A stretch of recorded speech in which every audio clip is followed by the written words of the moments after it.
Hi, everybody. I'm Dr. Gina. Thank you so much for watching, whether you are watching live or you're watching a recording of this. And I am getting connected. Hello on YouTube, TikTok, Facebook. Who else have I got? I think Twitter or an X. And let's see, Instagram. They're all connecting right now. So I have some really great news. And this is, oh my gosh, I didn't change it. I know. This is day 7. I put day 6. Habit. This is day 7 of 100 days live of Fertility Talk with me. I'm Dr. Gina Terinoni, and I am based in Colorado.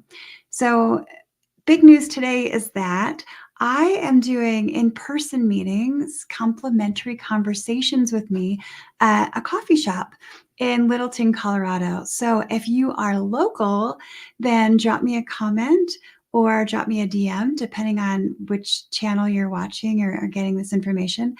And let me know. I've got one upcoming day in February this month. There's a couple months left. A couple weeks left. So I've got one more day this month, and I have, I believe, 6 openings left. So if this is something that interests you, I know for me, I work mostly online now with clients and with patients locally in Colorado, and I do miss in person. So bigger things are coming, but this is the first of them. So I would love to welcome you into that. Excuse me. And let's dive into today's topic. Now, really funny because I was going to share with you a really helpful and I think powerful self-care technique. Actually, I just dropped a link there. That's to join my private live Zoom. So if you are not local and you're not in Colorado, but you still want to hang out with me live and ask questions and we can chit chat and hopefully I can help, then check that, and then you can request to join the live Zoom that's coming up. I offer those weekly on Wednesdays. Okay, great. So let's get back to it. So I was about to share with you a really powerful self-care technique on separating. It's interesting how this will all tie in, so bear with me. So basically, and maybe I'll go into it. It depends. I just have 10 minutes today. So let me come back to that. I just had somebody message. So let me just explain that you see me, you've probably seen a lot of my videos or at least a couple of my videos by now. And I literally still have this feeling of like mama bear around people that I work with or people that I share information with. My background is in Western herbalism. Then I went into school for Chinese, traditional Chinese medicine. I have my doctorate in that. And then I've also done certification with Dr. Aviva Ram with functional medicine. I'm also 1,000+ hours in meditation and yoga. I don't like to talk about myself, but that's where I'm telling you, because sometimes people are like, well, what's your background? And I know they don't want to take the time to go and hunt me down, and that's totally cool. I'm always just wanting to help you.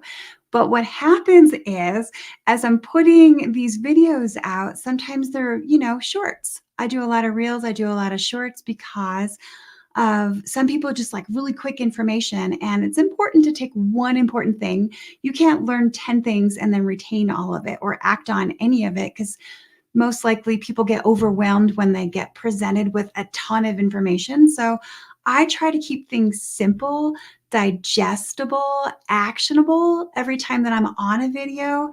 And I certainly am respectful of other people sharing videos with their experiences. And there's a lot I don't know. I'm the first one to say that. I am pretty well versed in Western medicine and also Tibetan medicine, Ayurvedic medicine. I have a number of colleagues that practice that type of medicine. I would never say I'm a pro in it. And if I didn't understand something, I certainly would never put a medicine down. I would simply have an opinion. So I wish I could screen share, but honestly, I don't know how to do that yet on this software, and it doesn't matter. But I can tell you, and you probably will see them on some of the videos in the comments, that I get are pretty nasty. I mean, it's kind of ridiculous, but I'm no stranger to it, and I'm sure that you're not a stranger to like uneducated or disrespectful comments. And it's okay. I just kind of move on with my day. But for me, I take it as a learning point. Like, oh, did I say something that was confusing that would cause that? And sometimes it's from other medical practitioners. They could be, I mean, it could be anybody. I don't even want to like pull out, like point my finger at one, but often it's, allopathic or Western medicine. But then again, I learned herbalism from a Western medical doctor who practices holistic and natural and integrative principles and medicine.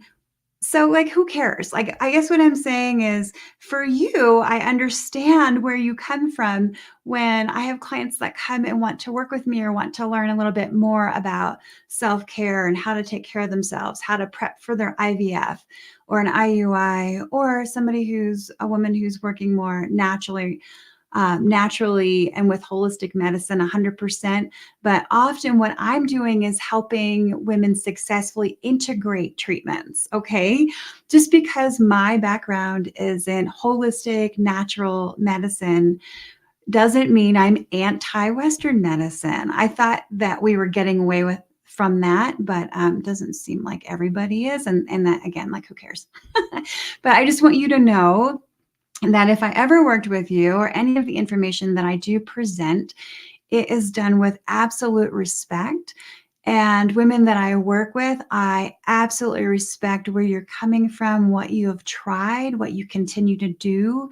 And my purpose is to help you to sort through what's best for you. I hope that that makes sense. So I had somebody call out BS, not the first time, and probably not the first time this week, honestly. And I had made a video on having no raw foods while trying to get pregnant. And I'm not saying raw foods are evil. There's certainly raw food people that eat 80+% raw foods. And I can tell you from being in clinic that usually within about 6 months of doing so, a large portion of those people have digestive issues or loose stool or diarrhea or bloating or gas.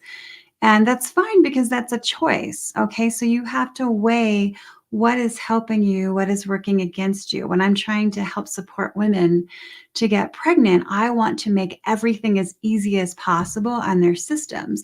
And one of the best ways to do that is to go straight into looking at the health of their gut and their gut biome. Now, I work with women who have inflammation. And a lot of women that I work with, either they're not ovulating or they're having challenges or the symptoms I just described, or they've got PCOS, endometriosis, which is inflammatory, but also irritable bowel syndrome. So there's a lot of things to consider. And certainly if I was working with a woman with irritable bowel, I would absolutely recommend that they come off of raw foods. And you don't have to kill the food. You don't have to, like, if you're making broccoli, which you actually probably wouldn't because that can be a little bit sensitive, but just an example, when it's overcooked and it's just like, it's bright green when it's lightly steamed just for a couple minutes, just like, whoop, bright green, super healthy. But then all of a sudden, oops, you forgot you're on the phone or had to go to the bathroom or something. And then it gets that kind of dull green or even brown color. Well, then you've lost all the nutrients. That's my example. But here we go. This one, I think she's a nurse practitioner. It doesn't matter, whatever. Coming at me. Oh, man, welcome to more BS from people who know nothing on the internet. She doesn't even know who I am, but whatever. From a medical professional, that's fine. I think her thing said she's a nurse practitioner. Your spleen's responsible for immune function, blood filtration. She explains the absolute basic function of digestion and says that raw fruits and vegetables are completely safe for pregnant women and women trying to conceive. And to say otherwise is pretty absurd. It's not absurd. I just explained why. And this statement here, calling me BS and pretty absurd, is like, I don't really care because I'm one person and I'm too busy to, to take things personally, because I know I've been working with women for 25 years, helping them get pregnant. So I know my systems, I know my frameworks, and I know what works. And a lot of this is overlooked by allopathic medicine or Western medicine, and the focus is more on medications. And that's totally fine. I'm not going to trash it. Again, if somebody comes to me and they're doing allopathic or Western, they're working with endocrinologists, we can all work as a team or not, or the woman can just pick and choose who she's working with. But surely if you've got symptoms or side effects or something, like holistic and natural medicines help. And one of the most basic things that women can do to simplify not reacting and not building up inflammation and not having bloating and gas and diarrhea and loose stool and just pain and cramping and losing nutrients and not retaining nutrition. One of the absolute best things that you can do is to drink warm broths and eat cooked foods and not have smoothies. And again, this is so basic and crucial, and I'm very passionate about this because I love helping people. And you know what? I always tell people, you decide. It's up to you because you're the person that I'm either trying to help or you're working with somebody else. You can say, okay, you know what? For 7 days, I'm going to give it a go. I'm going to sit there and I'm going to steam my vegetables, or I'm going to saute and I'm not going to have my smoothies. Tell me how you feel. Tell me how that works out. I had a patient actually email me yesterday and said, since we've done the dietary changes, her digestion has improved. The big thing was getting rid of the smoothies and the raw foods. Also, that her wedding band now fits. She had bloated, swollen hands. She felt like kind of stay puffy, right? That was one of the main things that we did to change. So call it BS or try it on your own. And if it doesn't work, then, I mean, we can figure out why you're not responding. It's probably a deeper issue. I am certainly not simplifying. Like I'm saying, these videos, this one's a little bit longer, but some of the videos that I have out are 60 seconds or less, or they're 5 minutes. I can spend hours explaining, or you can do a test on yourself and check it out and see how you feel. I hope that this video serves you. And if you made it till the end, that would be wonderful. But there's so much more to say about digestion, and I do not have time to do the self-care today. But if you're interested in that, then subscribe to the channel or request to get into my private Zoom where we can do Q&A. And I hope that I could help with some tips that I have learned over the last 25 years of helping women to get pregnant. Thank you so much for watching. And a reminder, if you are in Colorado and you're trying to get pregnant, I am setting up live meetings, in-person meetings, to have tea with me at a coffee shop in Littleton, Colorado. So if you're near that area, send me a DM and I will send you the link to look at my schedule. And then I hope to meet you in person very soon. Have a wonderful day and weekend. Thanks for watching.